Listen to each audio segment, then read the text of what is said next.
Air mataku mengalir keluar, dan aku mulai menjerit dan meratap. Rasa sesak di dadaku sudah tak tertahankan, dan aku meninju-ninju kasur sampai aku kecapaian. Kebencian yang lama terbit lagi di dalam hatiku. Kebencian itu tiba-tiba memenuhi jiwaku, laksana ombak pasang melanda batu karang. Aku membenci ibuku. Oh, betapa benci aku kepadanya. Aku ingin melukainya, menyiksanya, membalasnya. Aku membuka pintu lebar-lebar dan berlari ke ruang tamu sambil menjerit. Dukun-dukun itu masih di situ bersama dengan ibu. Aku menumbuk-numbuk meja sambil memekik. Aku begitu dendam, bercampur benci sampai mengap-ngap, dan tidak jelas aku berkata. Aku benci padamu. Aku menuding ibu dengan jari yang gemetar dan berseru. Rasakan pembalasanku nanti, rasakan. Aku akan membalasmu. Dua adikku lari-lari. Berdiri di pintu terlongo-longo, ku dorong mereka ke samping dan lari ke belakang. Aku melompat turun ke tangga, membelok dan merangkak. Di bawah serambi, dalam tempat yang gelap dan dingin, tempat yang sudah sering menjadi tempat pelarianku. Ketika aku meringkuk di tanah yang kering di bawah tangga, aku dapat mendengar perempuan-perempuan itu tertawa. Dan terdengar pula suara ibu yang lebih keras dari semuanya. Nah, betul bukan? Ia anak iblis. Betapa aku membenci ibuku. Aku ingin membinasakan dia, tetapi tidak tahu bagaimana caranya. Aku meninju tanah dan menangis karena dendam. Tubuhku gemetar menahan isak tangisku. Aku benci, benci seruku. Tetapi tak seorang pun mendengar. Tak seorang pun memperdulikan. Untuk melampiaskan kekecewaan itu, aku mengambil tanah gembur dan penuh kemarahan melemparkannya ke segala jurusan. Debu tanah itu mengenai mukaku dan bercampur dengan air mata, berubah menjadi lumpur. Akhirnya kemarahanku itu reda dan aku duduk diam. Dari halaman samping terdengar anak-anak lain sedang bermain-main. Seorang adikku bernyanyi tentang burung dan kupu-kupu, tetapi aku merasa terasing, sendirian. Kebencianku dan perasaan tertindas menyiksa diriku, sementara ketakutan begitu mencekam. Terdengar pintu kandang merpati ditutup, dan langkah kaki ayah sewaktu ia membelok di pojok belakang rumah, lalu menaiki tangga. Ia berdiri, berhenti dan mengintip melalui celah-celah tangga kayu itu. Hei! Sedang apa kau di situ? Aku diam saja sambil berharap. Mudah-mudahan ia tidak mengenali aku. Ia mengangkat bahunya dan terus menaiki tangga. Lalu membiarkan pintu itu terbanting di belakangnya.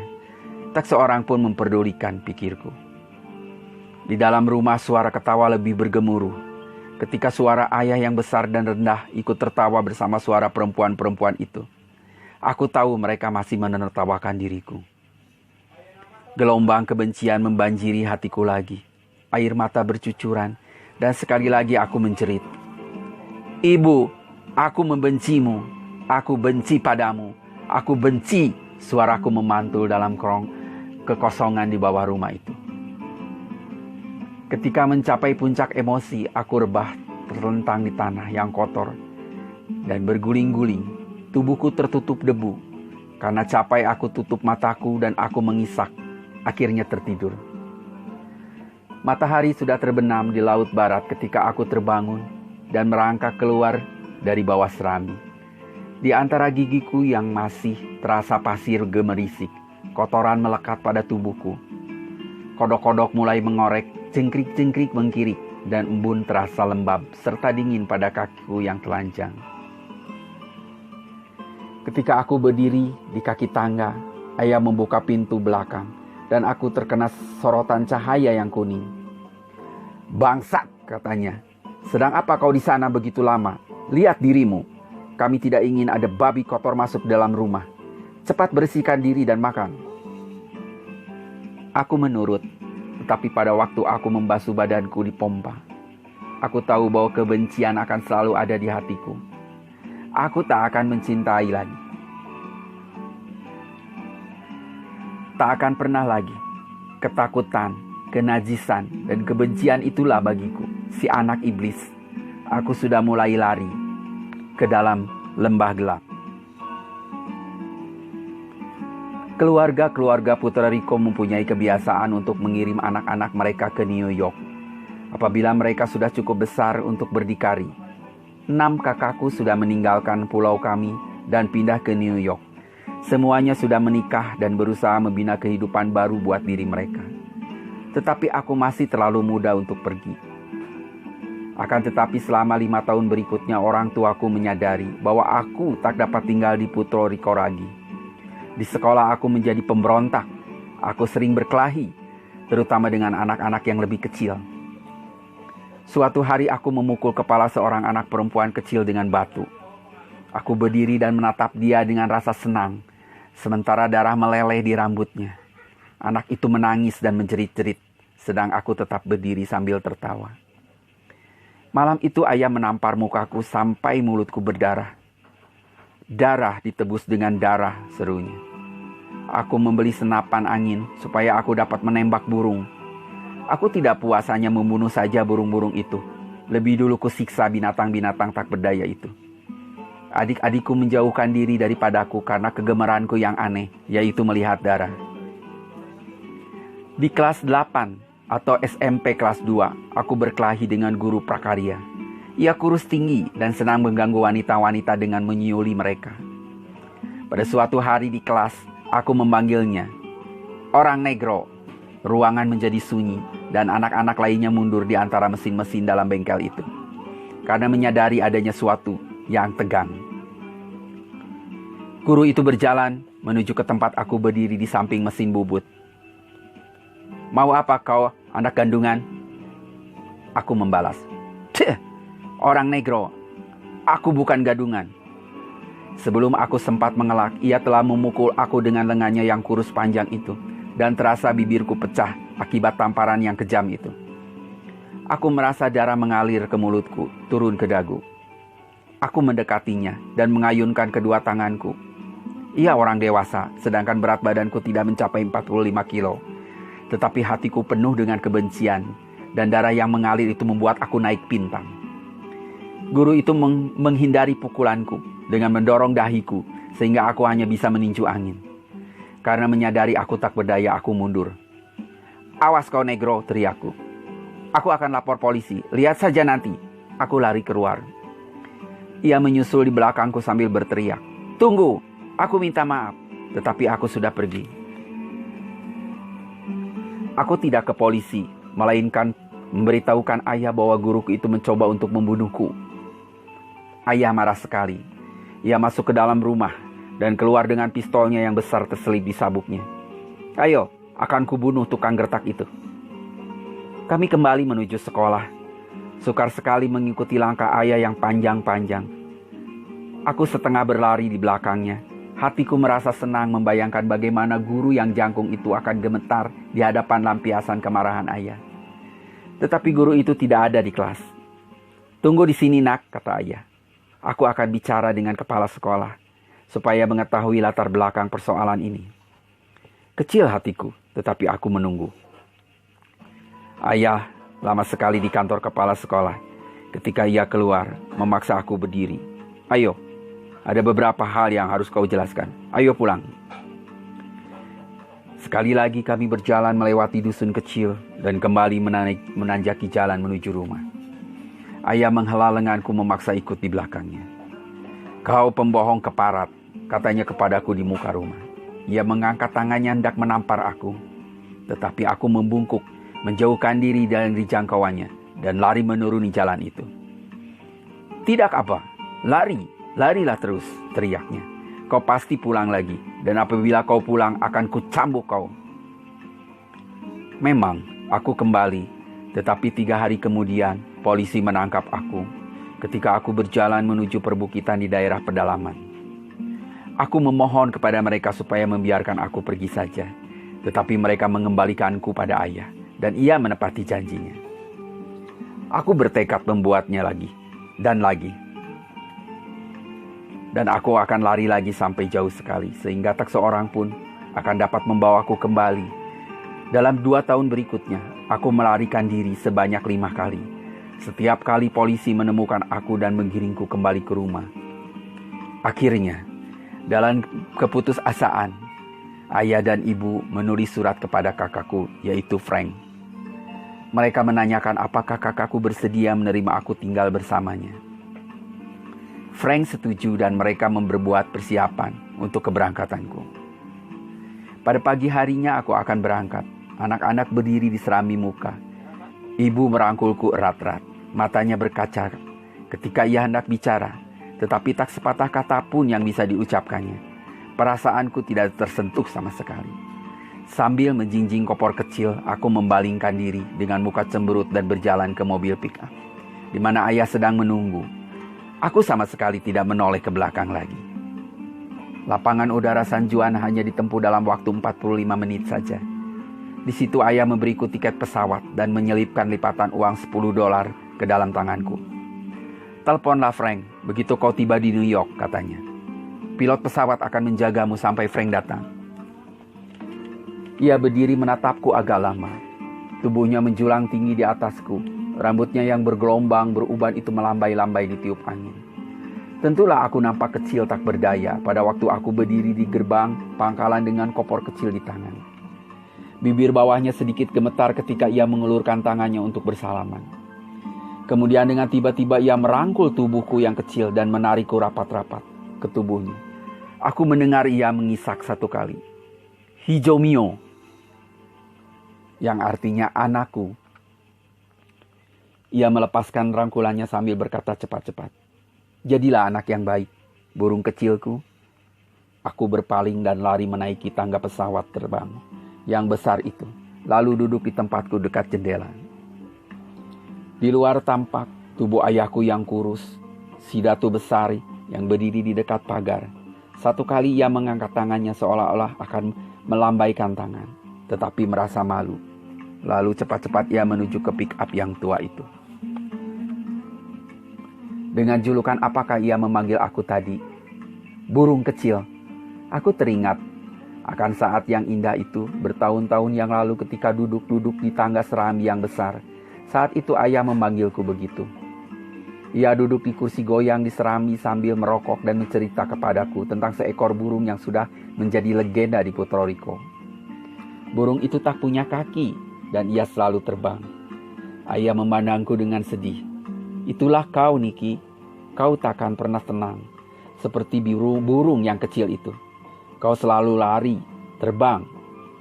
Ia menggelengkan kepalanya pelan-pelan dan menengadah ke langit, mengepulkan asap rokoknya ke taman, rambat yang bergantungan melintang pada atap serambi. Burung itu kecil dan amat ringan, berat badannya seringan bulu. Ia mendapatkan arus-arus angin dan membiarkan dirinya dihanyutkan. Ia selalu melarikan diri dari burung Raja Wali, burung elang, burung hantu, burung-burung buas. Ia menyembunyikan dirinya dengan terbang di antara burung-burung itu dan matahari.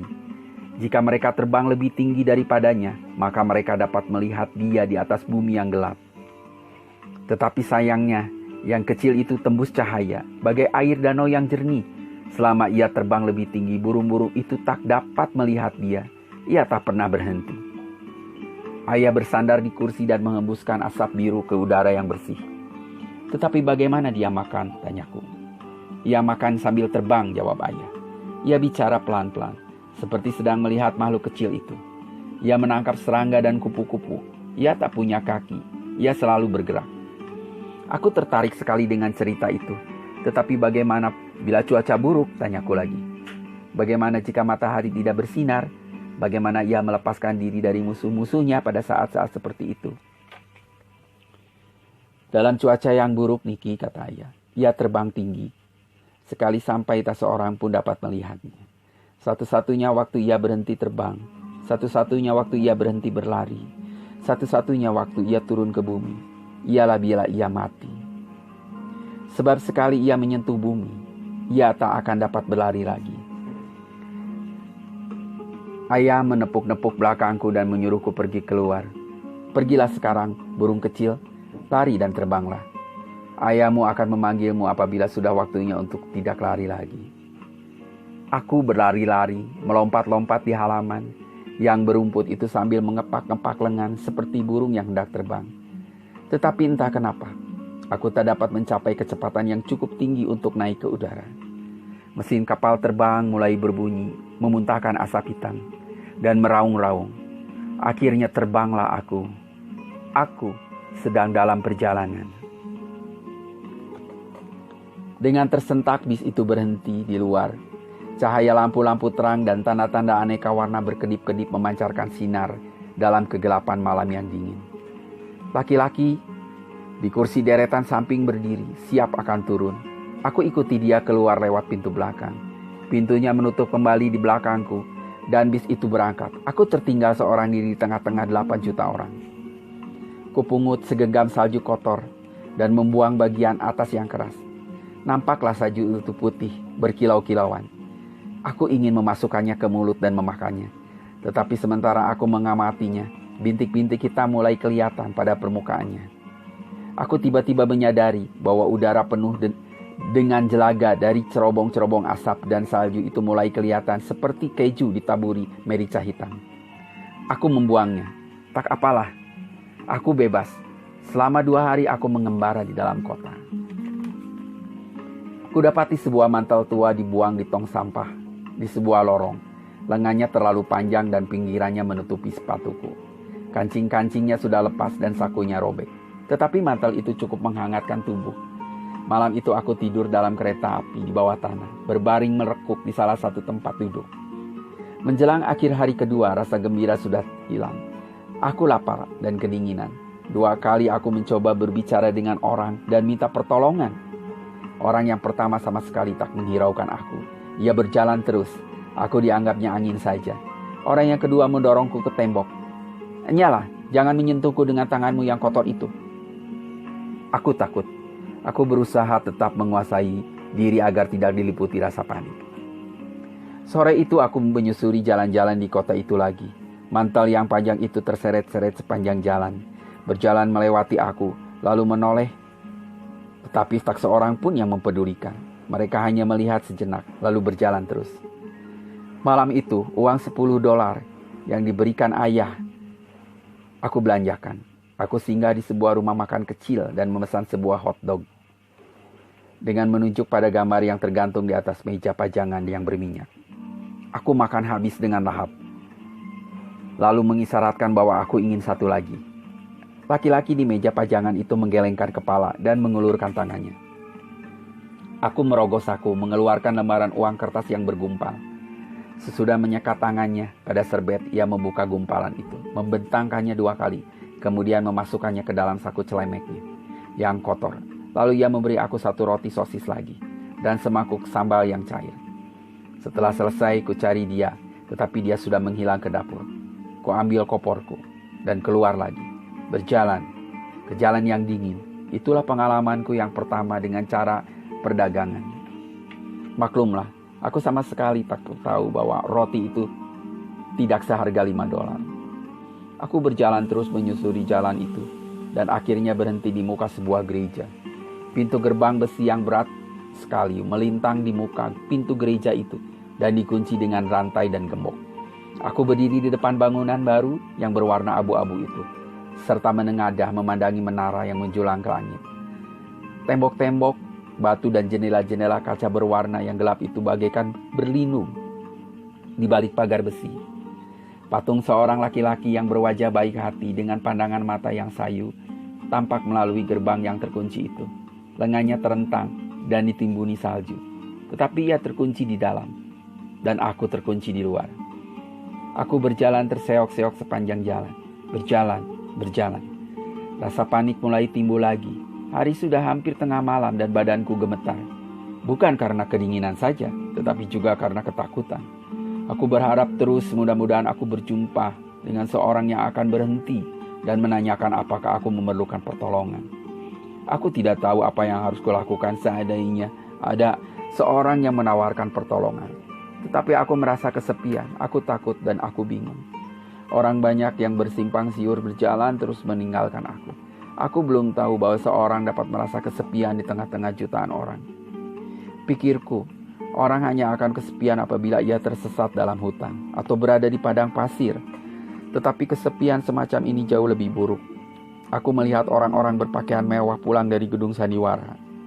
Laki-laki tua menjual surat-surat kabar dan buah-buahan dari warung-warung kecil yang membuka semalam suntuk. Polisi-polisi yang patroli berduaan. Trotoar penuh dengan orang-orang yang sibuk. Tetapi ketika ku tatap wajah mereka, mereka juga tampak kesepian. Tak seorang pun yang tertawa. Tak seorang pun yang tersenyum. Semua tergesa-gesa. Aku duduk di tepi jalan dan membuka koper kecilku. Di dalamnya terselip secari kertas dengan nomor telepon Frank yang ditulis itu. Tiba-tiba aku merasa sesuatu menyodok belakangku. Seekor anjing yang bulunya kusut mencium-cium mantel kedodoran yang membungkus tubuhku yang kurus itu. Kurangkul leher anjing itu dan kutarik ke dekatku. Ia menjilat pipiku. Ketika ku benamkan kepalaku pada bulunya yang kotor itu, aku tidak tahu berapa lama aku duduk di situ sambil gemetar dan mengusap-ngusap anjing itu. Tetapi ketika aku menegakkan kepala, nampak kaki dua orang polisi.